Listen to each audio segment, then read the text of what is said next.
Rabbil alamin. Sayyidina Muhammad ibn Abdullah wa ala sahbihi wa man wala wala haula wala quwwata illa billah amma ba'd. Alhamdulillah teman-teman sekalian, kita dipertemukan kembali oleh Allah di waktu yang mulia, di jam yang mulia, ya, di mana ketika setelah sholat subuh itu malaikat-malaikat itu turun ke langit dunia, ya, ditugaskan oleh Allah, ya. Makanya sebaik-baiknya apa namanya afdalu ta'at indallah, ya, ini. Sebaik-baiknya atau seutama-utamanya ketaatan yang kita lakukan kepada Allah adalah melakukan tolak atau mencari ilmu, ya teman-teman sekalian. Alhamdulillah. Silakan dibuka lanjutan dari halaman yang kemarin. Maka tabel wahyu illa firraq.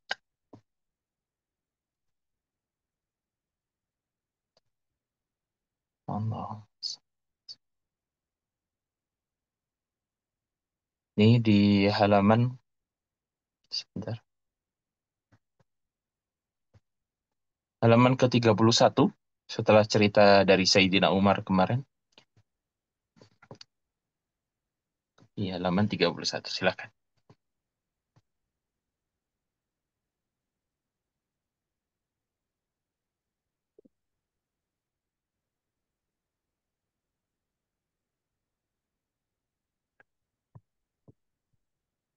Baik. Maka katabal wahyu illa firraq.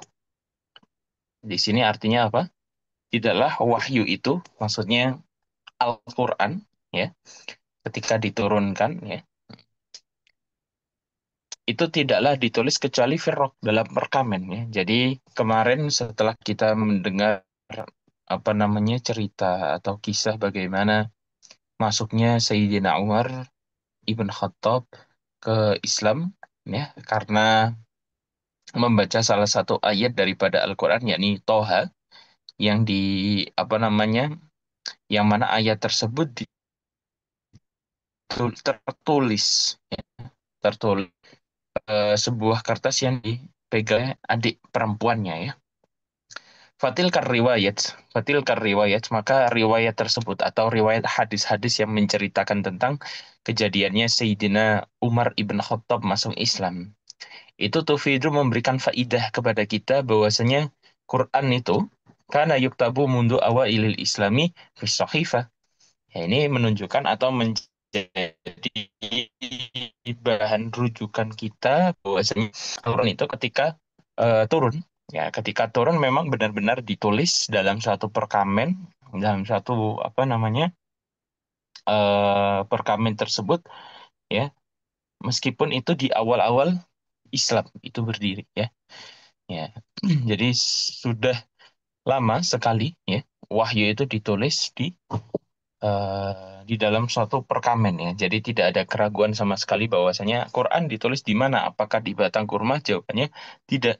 Apakah ditulis di kulit? Mungkin iya, mungkin tidak. Tapi kebanyakan Al-Quran, kebanyakan wahyu yang diturunkan Allah kepada Nabi Muhammad itu biasanya ditulis dalam suatu rok atau sahifah lembaran, gitu, ya. Haitsu kanat suratu Thaha inda Sayyidah Fatimah ibn Khattab bintul Khattab maktubatan fi sahifatin. Ya, begitu juga surat Thaha yang dimiliki oleh Sayyidah Fatimah, ya, adik daripada Sayyidina Umar ibn Khattab. Itu juga tertulis dalam suatu sahifah atau lembarannya. Wadzalika fi ahdi mubakirin, dan kejadian tersebut, hal tersebut, ya, penulisan Al-Quran yang ditulis dalam sahifah atau lembaran itu di masa-masa awal daripada Islam itu sendiri. Qabla dukhuli Sayyidina Umar fi dinil Islam, bahkan sebelum masuknya Sayyidina Umar ke agama Islam. Wala nuridu an nutil, dan kita tidak ingin berpanjang lebar. Farraq wal adim huwa alladhi kana yasta'miluhu al-arabu lil kitabati kullama aradu an yaktubu syai'an. Bisa kita wal adim, kulit tipis itu, ya, kulit tipis dari suatu hewan itu adalah suatu barang-barang atau sesuatu hal yang sering oleh tulis menulisnya untuk tulis menulis. Setiap kali mereka ingin menulis, ya pasti mereka menggunakan hal-hal tersebut. Dan Rasulullah, silakan dibuka di halaman ke-31 ya, masih di halaman 31. Dan Rasulullah Shallallahu Alaihi Wasallam dan para sahabatnya juga ketika ingin menulis, maka yaktubuna illa ala rok wal adim. Ya. Mereka juga ketika ingin menulis, ya tidak keluar dari kaidah ini karena mereka juga termasuk orang orang Arab. Ya. Jadi mereka menulisnya di mana? Yang pertama di lembaran, ya, di lembaran atau perkamen. Kemudian ada di kulit tipis dari hewan, ya, kulit tipis dari hewan atau biasa yang disebut dalam bahasa Arabnya al-adim. Wal Qur'anul Karim maka na yuktabu illa ala raq wal adim. Dan Quran itu tidaklah ditulis kecuali di suatu perkamen dan juga kulit tipis ya. Jadi kalau ada yang mendebatkan bahwasanya Al-Quran itu ditulis apakah di punuk unta, apakah di tulang belulang, atau di pelepah pohon kurma dan lain sebagainya karena keterbatasan media penulisan, tidak. Memang dari dulu orang-orang Arab sudah menggunakan permen, menggunakan lembaran-lembaran, uh, lembarannya tentu dari lembaran negeri Cina sana ya, tempat asal muasal kertas dibuat. Kemudian di kulit hewan yang sudah apa namanya disamak gitu kan, kalau misalnya kita apa namanya kalau di Mesir ada papirus gitu ya, kalau di mungkin karena banyaknya unta pada saat itu, banyaknya kuda, akhirnya ketika mereka sudah hewan-hewan ini sudah disembelih dan kulitnya masih ini, ya kulitnya tinggal dibersihkan saja dan bisa dikeringkan untuk digunakan menulis ya.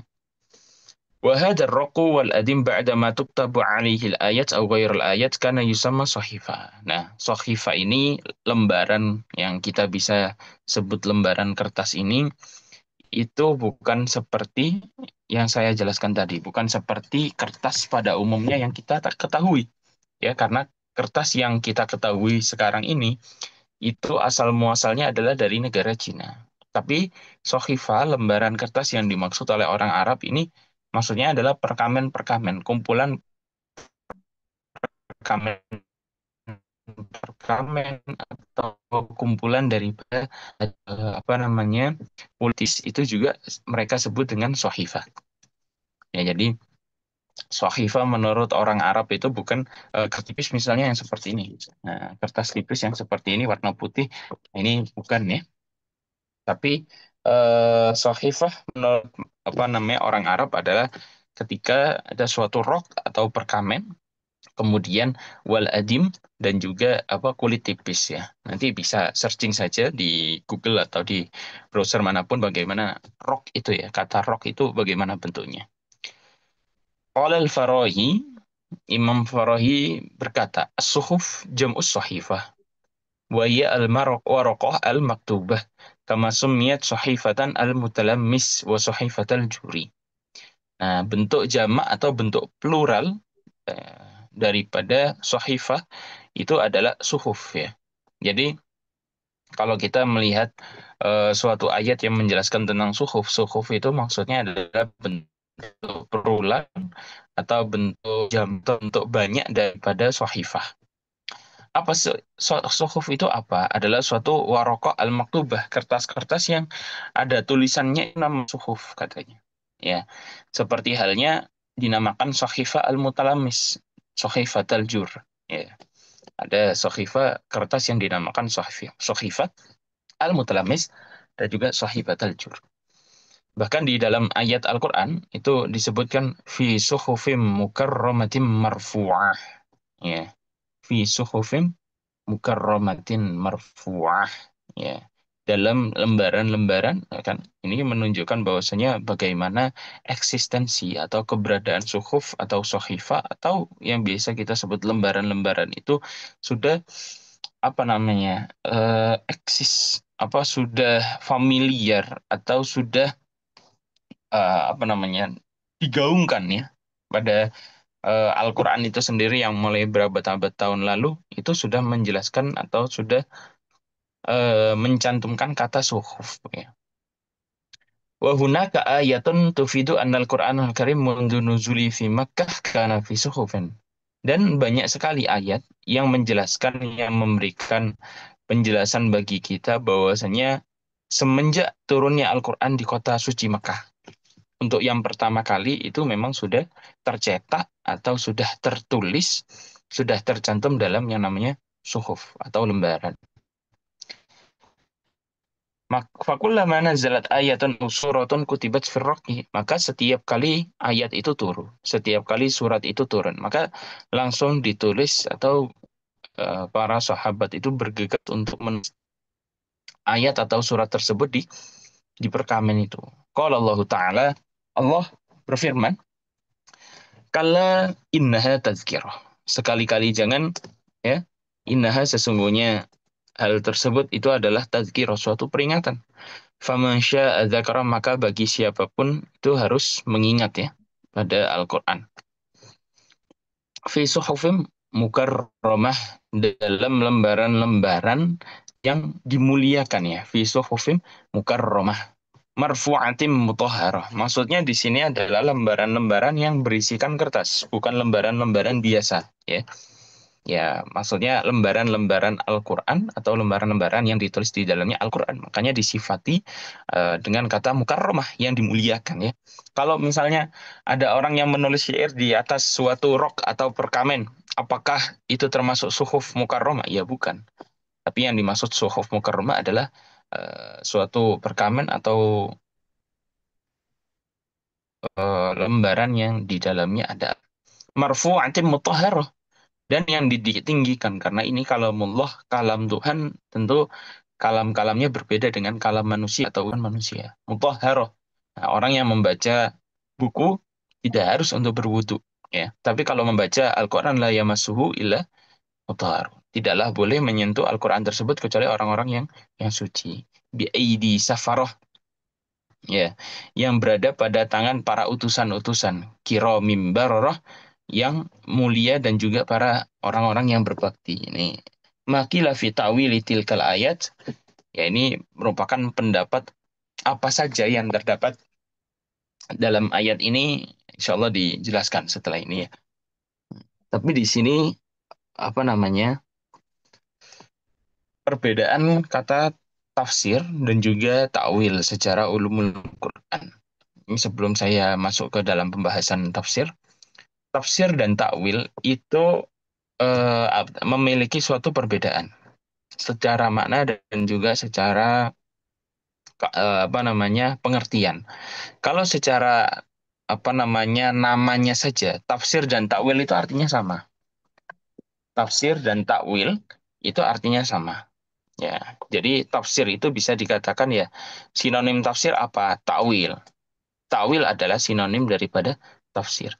Tetapi secara pengertian, apakah tafsir dan takwil ini merupakan sesuatu yang sama? Berbeda.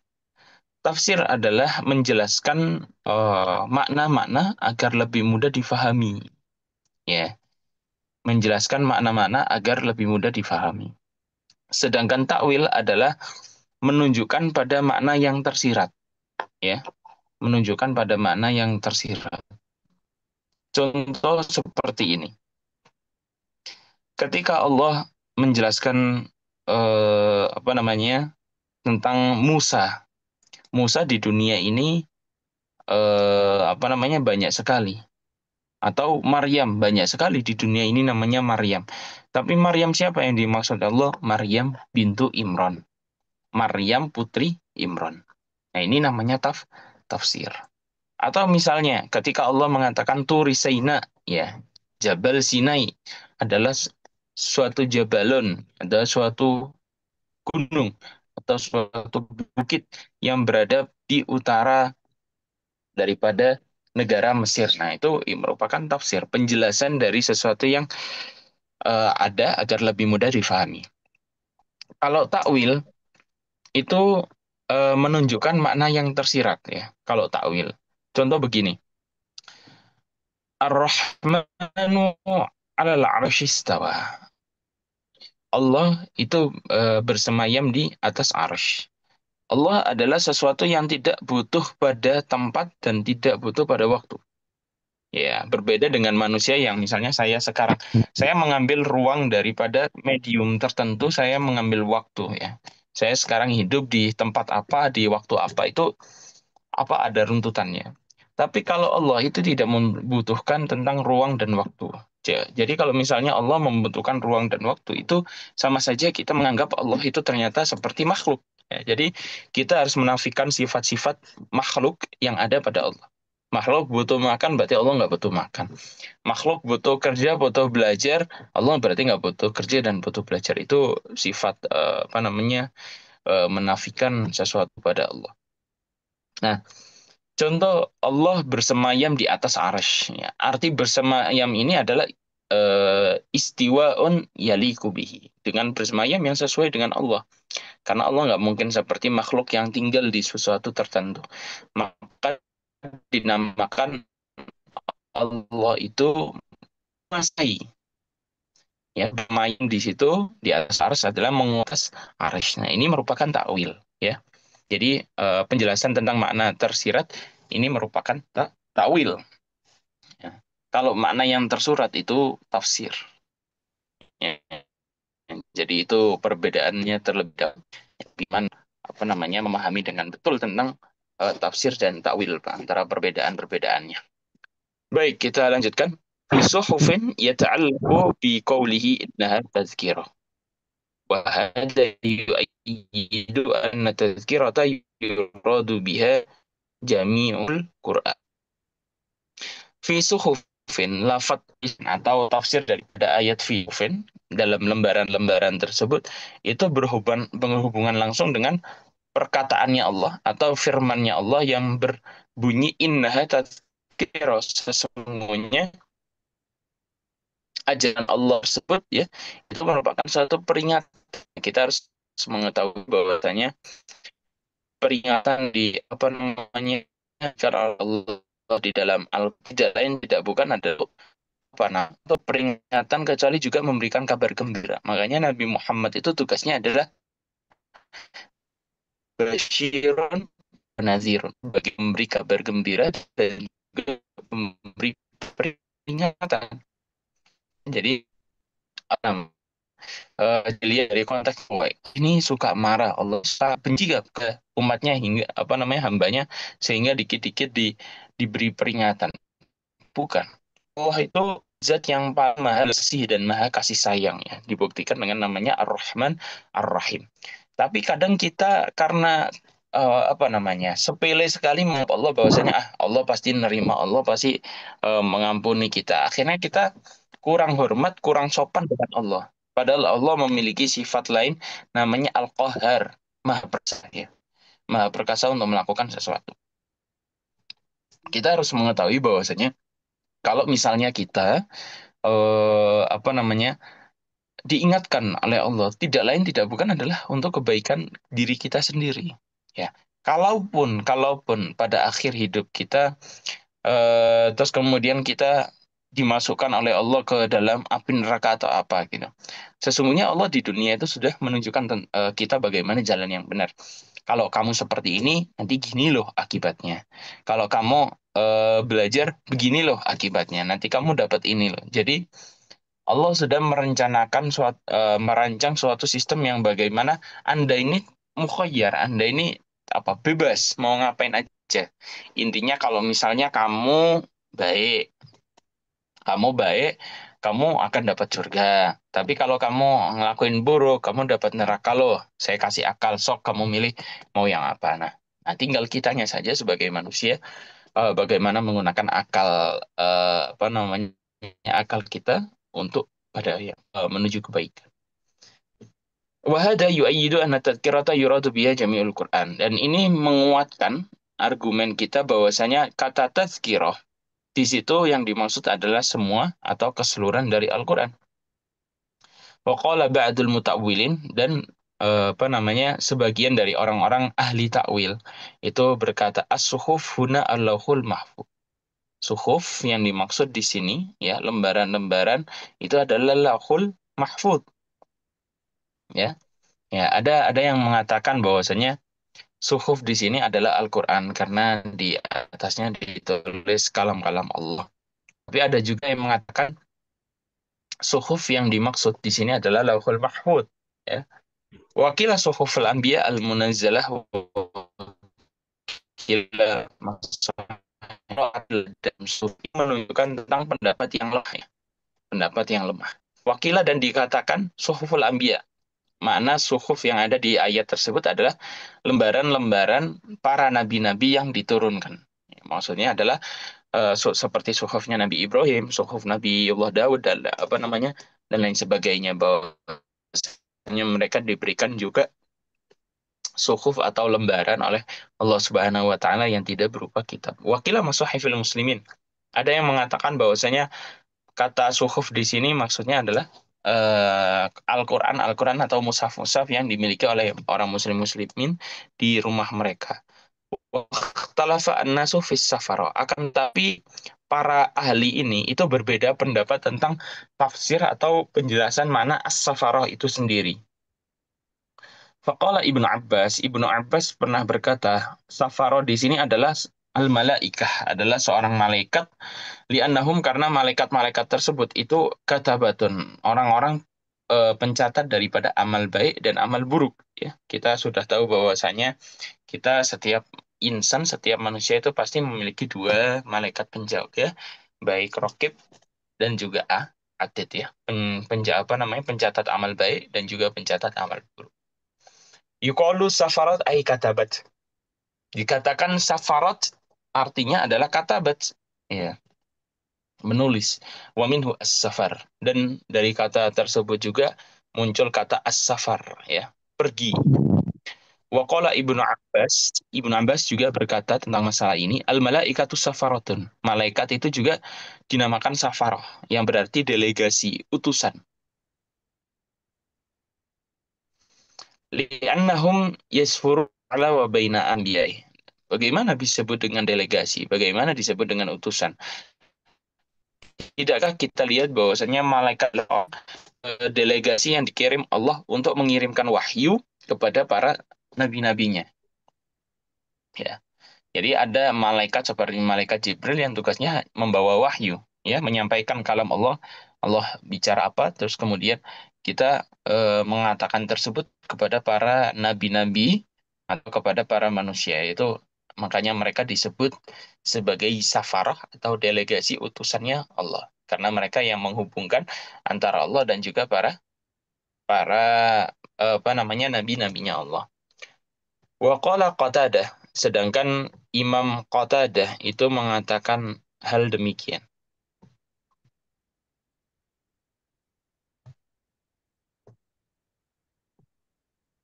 Yang dimaksud dengan kata as-safaroh, kata Qatadah, humul qurra, itu adalah orang-orang yang ahli qiraat, orang-orang yang ahli dalam membaca Al-Qur'an. Ya, berbeda sekali pendapatnya. Wa wahidus safaroh safirun, dan bentuk tunggal, ya, bentuk tunggal dari safaroh itu adalah safirun. Ya.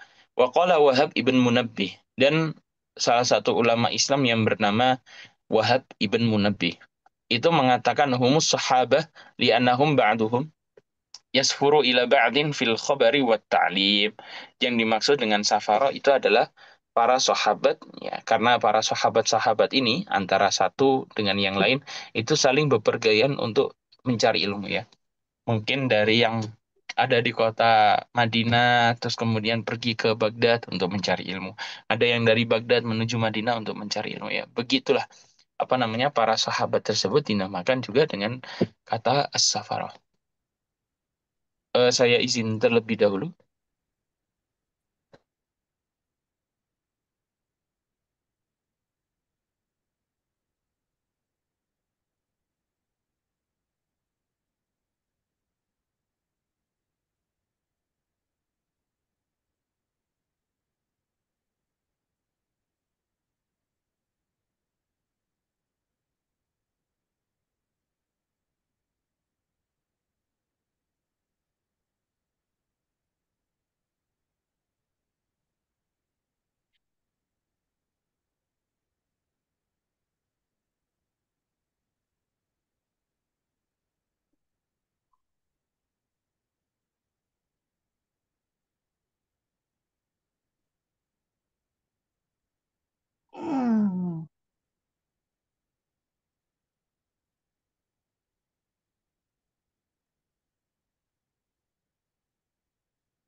Ya, baik. Kita lanjutkan kembali. Wal qaulul awal akan tetapi pendapat yang pertama, pendapat daripada Ibnu Abbas yang mengatakan kata safaroh itu ditujukan pada para malaikat, malaikat yang menghubungkan antara Allah dan juga para nabi-nabinya Allah. Itu adalah tafsir daripada lafadz safaroh. Ya. والصحف على هذا صحف عند الملائكة أو اللوح وعلى القول الآخر هي المصاحف dan suhuf menurut makna ini adalah suatu suhuf atau lembaran-lembaran yang ada pada malaikat atau pada lauhul mahfud dan menurut pendapat lain maksudnya adalah masahif yang dimiliki orang-orang muslim. Waqala al-Qurtubi, Imam Qurtubi berkata, qala Wahab ibn Munabbih, Wahab ibn Munabbih berkata, biaidi safarah kiramim bararah. Maksud daripada ayat biaidi safarah kiramim bararah adalah para sahabat-sahabat Nabi Sallallahu Alaihi Wasallam. Akan tetapi qala Ibnu Arabi mengatakan laqad kana ashabu Rasulillah Sallallahu Alaihi Wasallam safaratun kiramim bararah ولكن ليسوا بمراد بهذه الآية ولا قاربوا المرادين بها بل هي لفظة مخصوصة بالملائكة عند الإطلاق ولا يشاركهم فيها سواهم ولا يدخل معهم في متناولها غيرهم. Ya, menurut Ibn Arabi, ya, kalau kita mengatakan apa namanya sahabat-sahabatnya Rasulullah seperti kata Wahab ibn Munabbih dengan apa namanya dengan makna safaroh, ya, dengan kiroman baroroh. Nah, akan tetapi yang dimaksud dalam ayat ini bukan mereka, ya. Mereka titik sama di mana dari salah ini, ya. Akan tetapi kata safaro ini adalah suatu lafaz yang khusus diberikan oleh Allah terhadap para malaikatnya secara mutlak. Jadi Ibn Arabi itu setuju dengan pendapatnya daripada Ibnu Abbas, ya. Wala yadkhulu ma'ahum fi mutanawaliyah ghairuhum dan tidak ada sama sekali apa namanya apa namanya tafsir yang paling cocok terhadap makna safara ini kecuali para apa namanya malaikat-malaikat. Wa qala Fakhruddin Ar-Razi, ya Imam Fakhruddin Razi mengatakan al-qaulu tsani pendapat yang kedua fi tafsir suhuf dalam apa namanya tafsir kata as-suhuf fi suhufin mukarramah annaha ya suhuful anbiya liqaulihi. Imam Razi berkata suhuf yang dimaksud dalam ayat tersebut adalah suhuf atau lembaran-lembarannya para nabi-nabi Allah. Ya.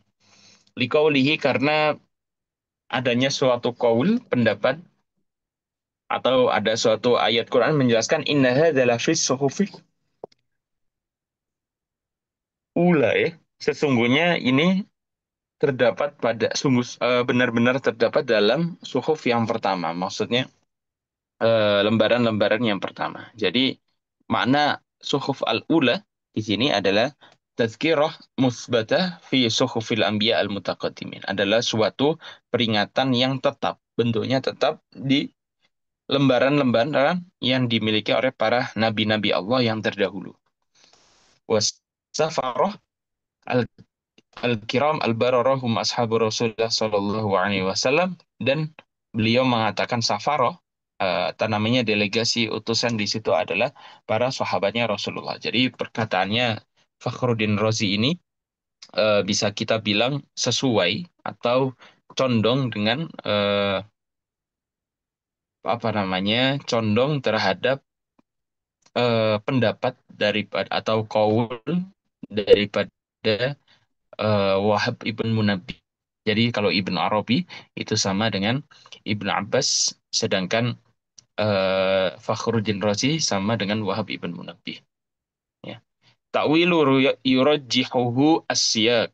Ya, suatu ta'wil, suatu apa namanya pengertian atau suatu pesan yang namanya dapat membenarkan ini merupakan suatu ringkasan intisari daripada apapun yang kita katakan tentang ta'wil ayat ini. Waqtalafa ahlu tafsir fi ta'wil suhuf ala thalathati aqwal. Orang-orang ahli tafsir, orang-orang yang mendalami tentang tafsir ini saling berbeda pendapat ya. Jadi kalau misalnya ada ulama yang berbeda pendapat itu bukan suatu apa namanya kerusakan, bukan suatu hal yang perlu kita umbar berlebihan ya, karena setiap orang itu bisa memiliki apa namanya dengan akal mereka, dengan kepintaran mereka, dengan pengalaman mereka. Jadi mereka ini dapat apa namanya berbeda pendapat ya. Yang masalah adalah ketika kita itu terlalu campur terhadap perbedaan pendapat mereka. Contohnya seperti ini. Kalau misalnya kita berbeda pendapat dengan tetangga kita tentang misalnya kerja bakti itu harus dilaksanakan Sabtu atau Minggu gitu. Mungkin ada yang mengatakan, oh Sabtu saja karena Minggu adalah waktu untuk apa para keluarga jalan pagi atau jogging atau apa. Tapi ada yang mengatakan Minggu saja karena saya Sabtu masih ada kerja ya. Perbedaan ini itu berdasarkan ilmu pengalaman mereka atau keyakinan mereka. Ya, jadi tidak usah kiranya bagi kita memperdebatkan atau mempermasalahkan hal-hal yang sifatnya itu ikhtilafiyah atau penuh dengan perbedaan. Ya, cukup kita hormati saja perbedaan tersebut ya. Karena banyak daripada umat muslim ini pecah atau apa namanya perang dan lain sebagainya karena perbedaan pendapat yang sebenarnya itu tidak diperlukan gitu ya. Ya, para ahli tafsir dalam ayat itu fi suhufim mukarramah marfu'atin mutahharah bi aidi safarah kiramin bararah itu apa namanya memiliki pendapat, memiliki apa namanya memiliki pandangan ya yang dibagi menjadi tiga. Ya, faba'duhum qalu innal murad bisuhuf huna huwal lauhul mahfuz. Mereka ada kelompok yang pertama yang mengatakan bahwasanya yang dimaksud dengan suhuf di dalam ayat ini, di dalam ayat ini adalah suhuf yang dimiliki atau suhuf yang berada pada lauhul mahfuz. Ya. Walakin hadal qaul lasa wara'ahu dalilun yad'umuh. Akan tetapi qaul ini atau pendapat ini ya, itu tidak ada dalil yang dapat menguatkannya, tidak ada dalil yang dapat membenarkan tentang pendapat ini.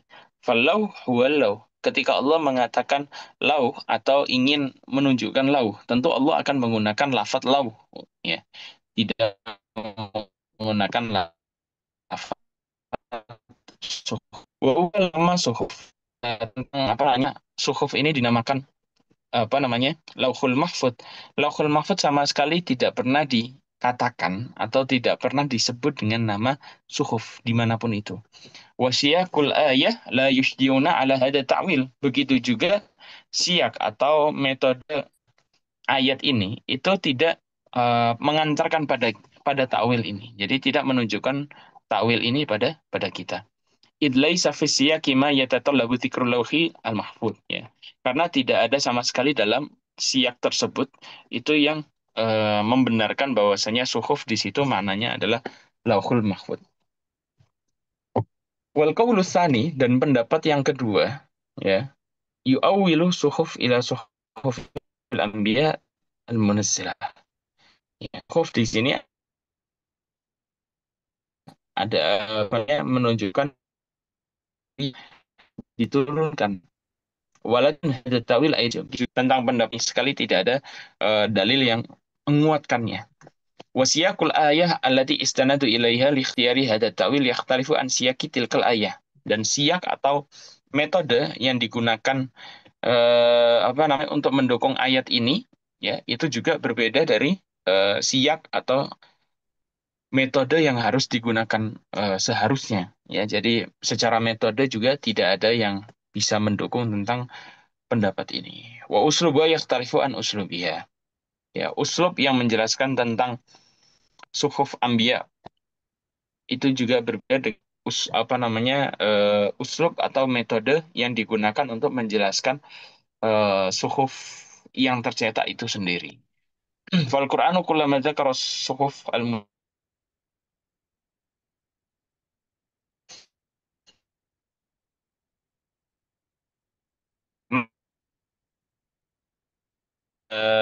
menunjukkan tentang suhuf itu kan menyebutkannya dalam siyak atau susunan kata yang sangat jelas, yang jelas dan muhaddad tertentu. Seperti contoh ayat Am lam yunabba bima fi suhufi Musa wa Ibrahim alladhi fa la taziratu waziratu wizra ukhra wa an laysa lil insani illa ma sa'ah wa anna sa'yahu sawfa yura thumma yujzahu al jazaa'al awfa. Ya, di situ menunjukkan fi suhufi Musa. Kalau ingin menunjukkan suhufnya apa namanya nabi-nabi terdahulu itu langsung menyebutkan namanya fi suhufi Musa, fi suhufi Ibrahim dan lain sebagainya. Ya. Famin sunnatillah alla taziratu waziratu wizra ukhra wa laysa lil mar'i illa ma sa'ah wa huwa yujza bima sa'al jazaa al awfa tilka sunnatullah wa tilka sunnatun qadimatun madhkuratun fi suhufi Ibrahim wa madhkuratun fi suhufi Musa. Ya, jadi kalau Allah ingin apa namanya mengatakan atau ingin menjelaskan tentang suhufnya umat-umat terdahulu, suhufnya para nabi-nabi terdahulu, beliau akan langsung menyebutkan dengan nama nabi tersebut, fi suhufi Musa, suhuf Ibrahim, dan lain sebagainya, tanpa ada seperti suhufi mukarramati marfu'ah. Ya. Baik, karena sudah 5:45, ya, silakan bagi teman-teman yang ingin bertanya, silakan di kolom obrolan, silakan diajukan pertanyaannya, nanti saya jawab. Atau misalnya ada yang perlu dijelaskan lagi tentang apa namanya halaman sebelumnya. Afwan, Set. Saya Bu Edi, Set. Izin bertanya.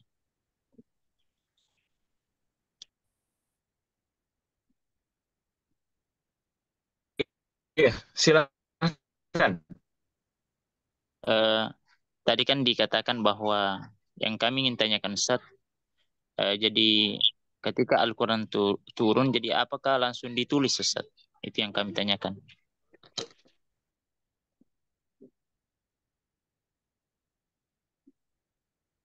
Baik, pertanyaannya saya tampung. Silakan untuk pertanyaan yang lain. Silakan pertanyaan yang Ustaz, lain. Silakan mohon diajukan, izin, nanti saya jawab. Iya, ya silakan. izin bertanya. Jadi kesimpulannya itu tadi Baik, sebentar. kesimpulan ya. Iya, kesimpulannya itu yang lebih roji yang mana, Ustaz? Eh, Baik, ke ke pendapat pertama atau ke pendapat kedua? Seperti itu, Afwan. baik.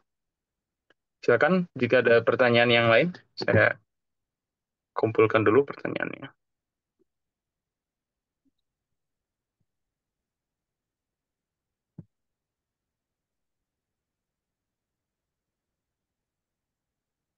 Ustaz izin tanya, Silakan, Pak. eh perbedaan kata suhuf itu yang saya dengar itu Lauhil Mahfuz, terus lembaran-lembaran lembaran-lembaran Nabi dahulu, dan yang ketiga itu mushaf Al-Quran. Jadi mungkin apa yang kita pengen itu yang mana, mungkin bisa lebih dijelaskan tentang itu. Makasih Ustaz. Baik.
Kalau tidak ada pertanyaan lagi, saya akan jawab pertanyaan.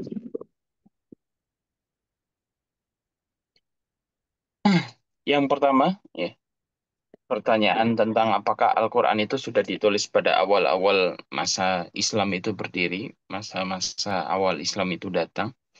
Iya, setiap ayat yang apa namanya wahyu yang turun kepada Nabi Muhammad SAW itu benar-benar ditulis pada suatu kalau apa tidak keluar dari tiga hal. Yang pertama adalah rok perkamen, terus kemudian tadi yang saya sebutkan kulit tadi, ya.